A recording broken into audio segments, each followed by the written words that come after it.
Assalamualaikum warahmatullahi wabarakatuh. Apa kabar rekan-rekan honorer se-Indonesia?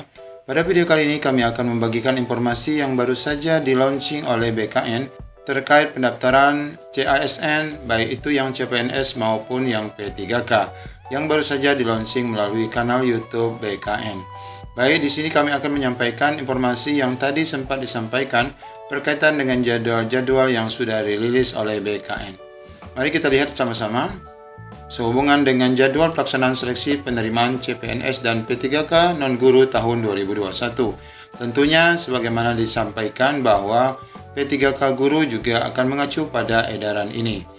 Mari kita baca lebih lanjut bahwa sehubungan dengan akan dilaksanakannya proses seleksi pengadaan calon aparatur sipil negara tahun 2021. Bersama ini kami sampaikan jadwal pelaksanaan seleksi penerimaan CPNS formasi tahun 2021 dan seleksi P3K non-guru tahun 2021, yaitu pertama, di mana pengumuman seleksi ASN ini akan disampaikan serentak pada keesokan harinya, yakni tanggal 30 Juni yang akan disampaikan selama 2 minggu sampai 14 Juli.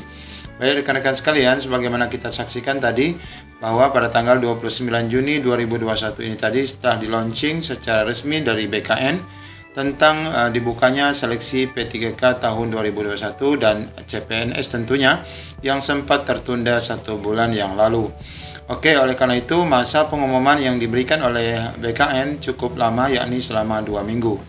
Lalu selama pengumuman itu berlangsung juga, maka bagi rekan-rekan guru yang sudah mendengar ataupun mendapatkan informasi ini, maka dipersilakan melakukan pendaftaran seleksi ASN yang akan dilakukan juga pada tanggal 30 besok, di mana ini akan diberikan sedikit jeda waktu tambah 1 minggu dari jadwal pengumuman, yakni sampai tanggal 21 Juli 2021.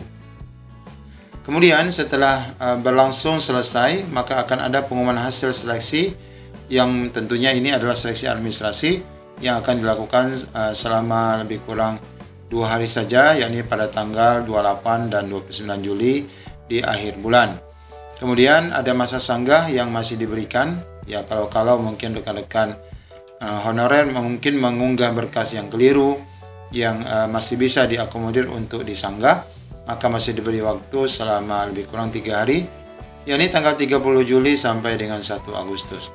Kemudian pihak BKN juga akan langsung memberikan tanggapan ataupun jawab daripada sanggah, di mana itu akan disampaikan secara resmi selama lebih kurang 10 hari, yakni mulai dari tanggal 30 Juli kemudian sampai dengan 8 Agustus 2021.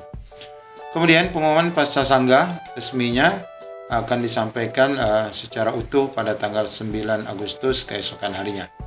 Lalu tentunya untuk pelaksanaan CPNS akan ada pelaksanaan SKD atau seleksi kompetensi dasar yang ini akan dimulai pada tanggal 21 Agustus sampai dengan 4 Oktober.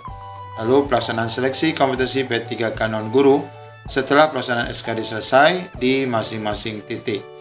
Kemudian pada poin ke-9 kita lihat pengumuman hasil SKD ini akan di-launching pada tanggal 17 ataupun 18 sampai dengan 18 Oktober 2021. Lalu persiapan untuk pelaksanaan SKB pada tanggal 19 Oktober sampai 1 November, lalu pelaksanaannya itu sendiri pada tanggal 8 sampai dengan 29 November. Jadi cukup panjang waktunya. Ini tentu bagi rekan-rekan kita yang mengikuti seleksi CPNS.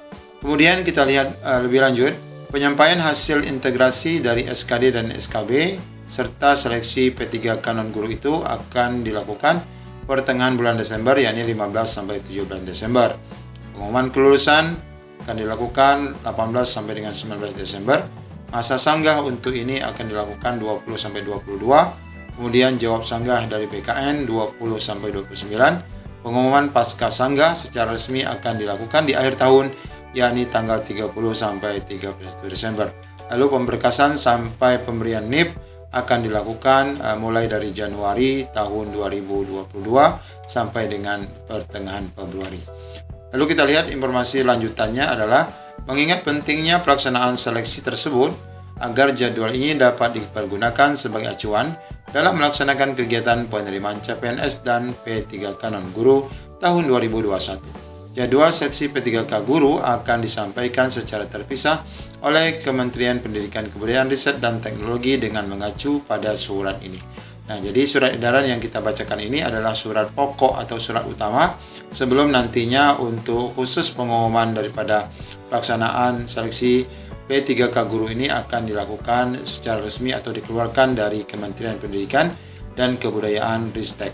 Oleh karena itu kami mengajak kepada rekan-rekan honorer semua, khususnya honorer P3K Guru, untuk senantiasa aktif mengakses situs SSCASN BKN, di mana di sini tentu memberikan informasi yang valid tentang informasi itu.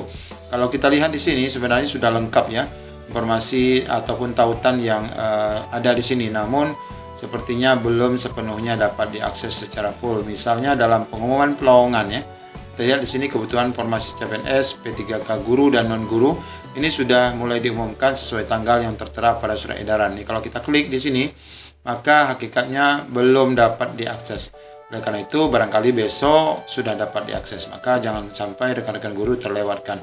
Toh nanti kita akan melakukan pendaftaran pelamaran kita juga di situs yang sama. Lalu kalau kita lihat scroll ke bawah, ini di bagian pendaftaran, kita lihat pendaftaran seleksi CPNS, PNS, kemudian P3K Guru dan P3K non-guru dapat dilakukan mulai tanggal seperti yang tertera. Nah, ini jadwalnya juga. Kalau kita klik di sini, maka di sini juga belum sepenuhnya dapat ditampilkan. Oke, ini sudah mulai loading. Sebelumnya kami belum dapat mengakses ini, tapi sekarang nampaknya sudah mulai loading. Kita tunggu saja. Jadi rekan-rekan guru senantiasa aktif untuk mengakses laman SSCASN ini. Kemudian di bawahnya, setiap instansi mempunyai kegiatan ataupun ketentuan masing-masing. Untuk waktu pendaftaran, pastikan kita ataupun kamu telah membaca pengumuman instansi yang kamu pilih. Tentunya kita akan menginduk bagi guru kepada Kemendikbudristek. Nah, begitu juga dengan informasi lainnya, seleksi administrasi. Proses seleksi administrasi dan pengumuman hasil administrasi akan dilaksanakan mulai tanggal seperti yang tertera pada edaran berikut. Nah, ini kita bisa klik di sini. Meskipun sekali lagi kami sampaikan, link ini belum sepenuhnya dapat diakses. Baik rekan-rekan sekalian, ini informasi yang penting bagi kita sekalian untuk dapat dipahami. Mudah-mudahan nanti dalam memulai pendaftaran di tanggal 30 sampai dengan tanggal 20-an, ya ini ada sekitar jeda waktu 3 minggu, kita manfaatkan benar-benar. Mudah-mudahan kita dapat memahami daripada tahapan-tahapan pendaftaran di situs SSCASN ini. Terus update informasi. Terima kasih. Assalamualaikum warahmatullahi wabarakatuh.